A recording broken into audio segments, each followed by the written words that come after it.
Alright, another month, another solo raid, and this time it's the newest campaign, Boss Black Snake. For this solo raid, this boss is rather relatively easy actually once you understood the main things to watch out for. And that's what we're going to talk about in this raid. For this raid in particular, the main necessity is having a healer for each team. Water Advantage unit is highly recommended but not necessary in order to do your full run if you have enough heals. I actually did a run without the healer, but even then without using as crown which provides shield, it's barely struggling till the end of the fight.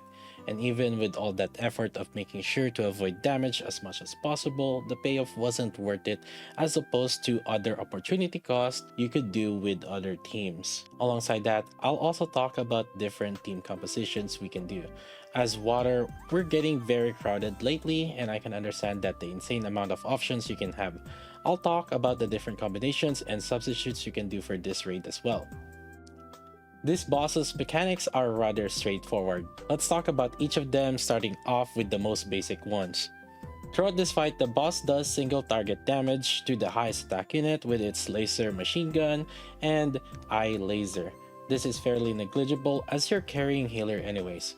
It should alleviate some pressure on your healer's heals if your highest attack unit has SR rarity doll for damage reduction, but for the most part, that's not the main concern of the fight that changes the outcome of survivability. The biggest thing that you have to watch out for are the poison bubble that the boss uses. Poison bubble is a stackable debuff, and when it hits you, it explodes to nearby Nikke as well. Now, some team compositions could ignore this partially as they have tons of healing, but you likely still want to hit some that goes along your way. Each stack of this poison bubble deals 5% of the boss attack, whatever that means. But what's threatening here is you have too much stacks. This is mainly also because of the boss's follow-up attack, Poison Breath. This Poison Breath gives an additional 16% of the boss attack per stack, and the amount of Poison Breath stacks that you receive is going to be based on the amount of Poison Bubble stacks you have. Since this boss has very few ways on how to maximize your damage, this is going to be one of the main ways you can increase your damage. The more you can ignore the Poison Bubble, the more damage you can do on the boss instead. But part of the issue that can come up by doing this is that the more you ignore the poison bubble, the more you have to rely and make sure that your healer can handle the heat. The other mechanic that is also poison based is the poison laser. The boss does its own poison laser, but alongside that, there are also clones that do these as well. Getting hit by poison laser gives you a poison debuff called toxic substance. There's not much effective counterplay to this aside from using distributed damage. If you guys remember Mother Whale, the clones do gain defense increase after a certain amount of time from popping up. The distributed damage will pretty much instantly kill the clone once they gain the defense increase. The alternative is to use multiple hit count units like machine gun, however hitting the clones with machine gun means you're taking time away from hitting the boss, which can result in less damage. Generally, the strategy here is to ignore the clones regardless if you have or don't have any distributed damage unit and power through their poison via healer instead. Powering through the poison laser is generally okay. The issue, especially on weaker accounts, happens when you ignore the poison bubble alongside tanking poison lasers. Speaking of which, following the poison laser, the boss does elemental shield QTE. This elemental shield can only be broken through with water unit. However, it is actually not necessary to clear this QTE to survive. What happens when failing this elemental shield QTE though is the boss does a poison gas. This poison gas duplicates the amount of toxic substance that you have. Toxic substance is the debuff that you get when you tank poison laser from the main body and clones. It can hurt as the damage of the poison gas is 32% of the boss attack per stack. There may be some of you that had seen the mono electric team on this boss. Generally, they have enough tankiness and healing from rouge to survive the poison. But if not, there are some who substitute someone like Mari into blanc to survive it better, having better healer to help this team sustain. Speaking of which, I just kind of want to make a side comment about this because it feels like Shift Up didn't test this solar raid well. Failing the elemental shield seems to work as intended on the first elemental shield as the toxic substance debuff from the poison lasers lasts long enough that the boss's poison gas will actually trigger and copy the amount of stacks it has. However, on the second elemental shield QTE, the toxic substance expires before the boss does the poison gas, that happens from failing the QTE, which makes it so that the poison gust doesn't duplicate the amount of toxic substance that you got from the poison lasers on that second elemental QTE. Anyways, I just wanted to make a comment about that fun fact. And finally, the last thing to do is the transitional QTE. Generally, being in full burst will make it faster to clear this QTE, but another option is if you have a rocket launcher, you can clear this with their splash damage. Sometimes it might fail if the rocket launchers do too much damage, but for that you just have to make adjustments on who you're making the QTE clear. And that's pretty much the boss mechanics. It seems complicated as there's some connecting mechanics, but the most basic part on this boss is 1. Pretty much focus the boss as much as possible. 2. Destroy the poison bubbles to alleviate pressure from your healer if your healer is struggling. You can ignore the poison bubbles if your healer can handle it. Finally, for the most part, you can ignore the clones and let your healer do the work. Do note that healers don't need to be heavily invested. I was using my free-to-play account. Even at low investment of 444 Bunny Alice with no overload, she can keep the team alive as long as you're doing the mechanics. On top of those things, here are some additional extra things you can do for some min-maxing extra damage. 1. You can swap to the unit where the poison bubble is moving towards. That way, you don't have to target away from the boss and aim at both the poison bubble and the boss. 2. Don't forget range bonus. Generally, machine gun and assault rifle has range bonus on the boss's head. 3. Another thing is when the boss dives down on the screen in order to summon the clones, you can keep auto attack toggle on and your attacks will follow and still continuously damage the boss. If you're in full burst during those times, you can let go of your click so that your units will continuously shoot the boss. And that's it. That's some of the things to watch out for this boss. Following this, let's talk about the teams. Since there's so many water units out now, there's so many combinations you can do. Alright, for team building, I would say there's about 7 different main teams that we juggle around. Starting off with the crown team or the number 1 team. Most basic thing, which is using treasure Helm, phase 3 ideally, and then the treasure Viper at phase 3. I wouldn't use Viper if she is not phase 3 at all, as that's the main reason why she is good for this raid. But pretty much you have the setup of Rapi and Ludmilla with Helm, Viper, and Crown. And Helm and Crown typically have a great synergy, especially when the boss doesn't have any core. Now there are a lot of alternatives, but pretty much for off-burst DPS, if you don't have the treasured Viper, you can use Ludmilla or Modernia, or some people have used Red Hood instead, and using Red Hood with B1 to match with Helm as bursting when she's bursting. Now there are other burst 3 waters, as you can use Quency or Winter Guillotine, and then there's other substitutes for B3 neutrals such as Rapi, Red Hood, or the Wind Asuka. If you have Helm phase 2, you're just gonna switch her into the off burst instead, and then just slot in with whatever DPS that you have, and you can pretty much like use any DPS really here. But the most common one I have seen is you can use Wind Asuka as well. Another thing is if you don't have both maids invested, you can actually use either one of them and then put Bready in this team, as you can do a setup with Crown and you can have one or the other of the maids. And if you still don't have Helm here, or if you don't have her treasured, I don't know what you're doing, but you can use the SBS Alice as the traditional usual things in here, and then have Bunny Alice or Summer Mary as the water healer that can provide heal to Crown, or really anything that you can slot in, and then Bunny Alice and then Summer Mary. And then you can see just here a lot of the things that I also noted as substitutes. Now moving to the next one is the Maid duos, and this is with Maid Mast and Maid Anchor. And typically you just have Bready as the bread and butter in this composition, and you can pretty much like use any other units as alternatives. You can use Alice to support Bready, or SBS as another DPS that can go along here, or more commonly we see a lot of winter guillotine in there, or quency as the other DPS that can go along with it. But if you are really running out of it, you can use like Maxwell or anything else. If you just it's any DPS that can go along with her. And then the first one is more commonly with volume, because there's so much attack buffs already in here, and so volume is one of them. DKW is another option that you can use also. Pretty much like a lot of people have been using volume. After that, if you don't have Bready, you can just use SBS Alice, and that's probably the highest, most recommended one, especially if you don't plan on investing on Bready or don't have the resources to invest in Bready.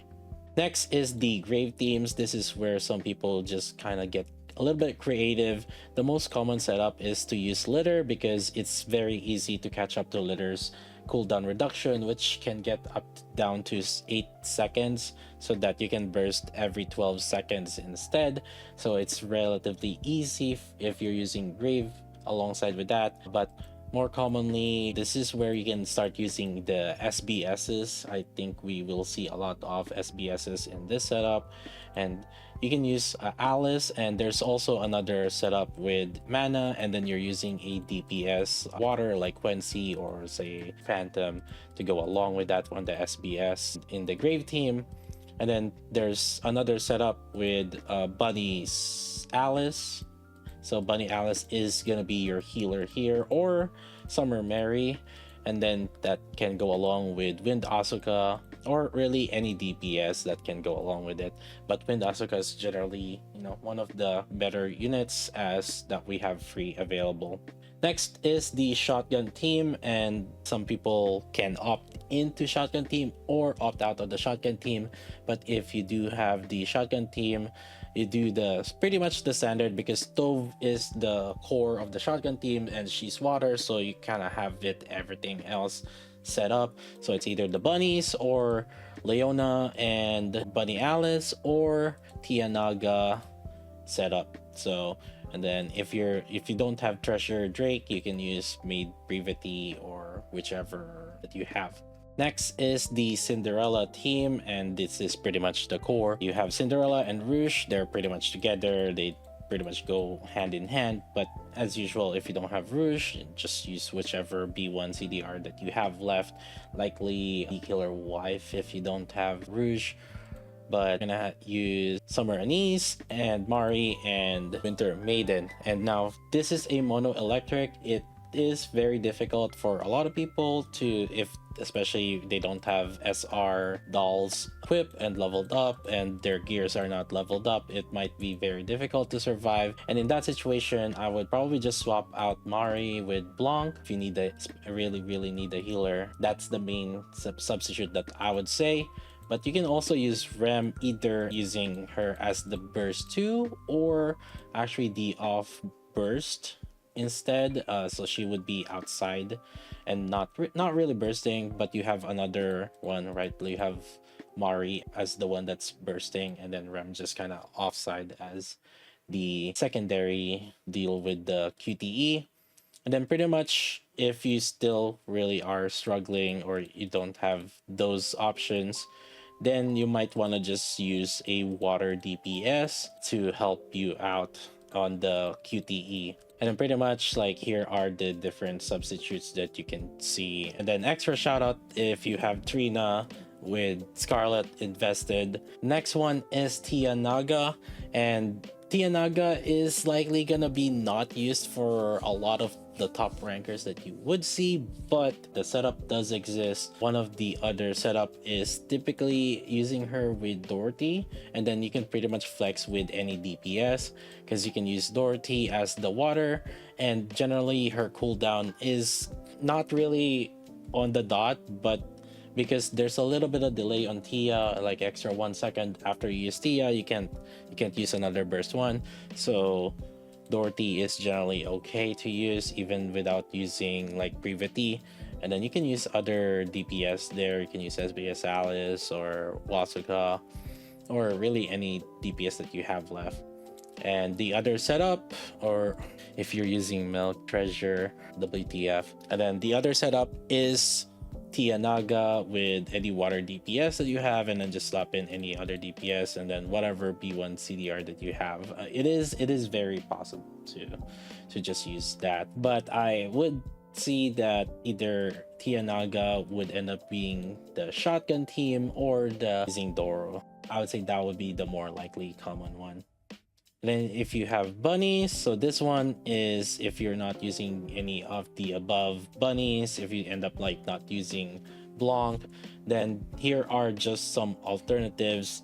Likely a lot of people would use bunnies with the shotgun, but if you end up like using shotgun with Tianaga, here are some other alternatives with the bunnies. I mean, the general idea on it is pretty straightforward, as just like slapping in a water DPS and then slapping in another DPS that can synergize with that. I have seen one where there was a rapi with phantom and guillotine, but those are likely very invested. This is when you can also start slotting in Modernia if you have that option. And then you can set up any other DPS if you do use Dorothy or Milk, but Dorothy generally is not recommended with the Blanc and Noir. So that's pretty much like the 7 different teams. You have the Crown team, you have the Maid duo, you have the Grave, you have Shotgun team, you have Cinderella, you have Tianaga, and then you have the bunnies. Really, the core of each team building is based on the main support that is being used, and then you just mismatch them. So you have a lot of options here to mix and match, because there's only 5 teams that we can use, and there's 7 different teams. Maybe some are overlapping, but if you have some invested and some not, then you can just flip-flap around. And just to help alleviate some of the building, I build some sets here. Here are just examples of different sets that you can do. I wrote down some comments in here. The set A is probably the most standard one, with the Crown team with the double treasure, Helm, and Viper, or you can substitute Red Hood instead if you don't have Viper. And then the Maid team with Bready, and then we have SBS Alice with Bunny Alice or Summer Mary as the healer, and then you have the Electric team, and then you have the Shotgun team. And then I made some examples also. Set B, if you don't have any Bready, that's when you start swapping in SBS and Alice in there, and then you can actually slot in Asuka instead in replacement of the SBS Alice. And in fact, actually, you don't need to use SBS Alice in this setup. You can also use the Asuka and Ray in here. Set C is if you have no maids, then we start using the Tianaga instead for the shotgun, and then you can actually use the Blanc and Noir with the Asuka and like another water unit, and then you can use the SBS Alice with Grave in here. So that's just like basically, you know, because you don't have maids, then you can slot in 2 other teams. And this is just another example of a setup where you don't have any collab and or limited characters. Just see the combinations, but you have the Electric team, Tianaga shotgun, and then the Grave team with SBS, and then Bready with the maids, and then Crown team. It's pretty straightforward on how they're pretty set up. And then another example for set E is if you have no maids or no shotgun, and if you can imagine, then you're gonna start putting in Tianaga bunnies alongside. You have Crown team, you have Grave team, you have Electric team, and then you have Tianaga and bunnies. And these are just the example combination sets that I just got scrounged up with. And just in general, here's some substitutes that you can put in. Also, I put in some examples of like substitutes that you will set up. Just slap these with whichever one that you can replace on any of these set. You have Grave SBS. This one is actually using mana, and that actually allows you to use the shotgun alt, which is using Leona and Bunny Alice. So those are some examples. And then there's the bunnies alt using rapi, and then the double water or anything else. And then electric alt where you're using Trina with Scarlet. You could also see just the Doro, Tianaga with Asuka and Ray. So those are just like the different substitutes that you can do.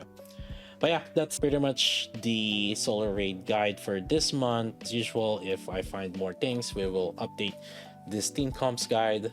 But I have written down different things that I think that you guys could use.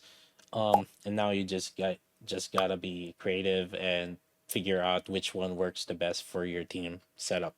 Anyways, that's about it. Thank you for all for watching. Don't forget to click that like and subscribe, and I'll see you guys next time.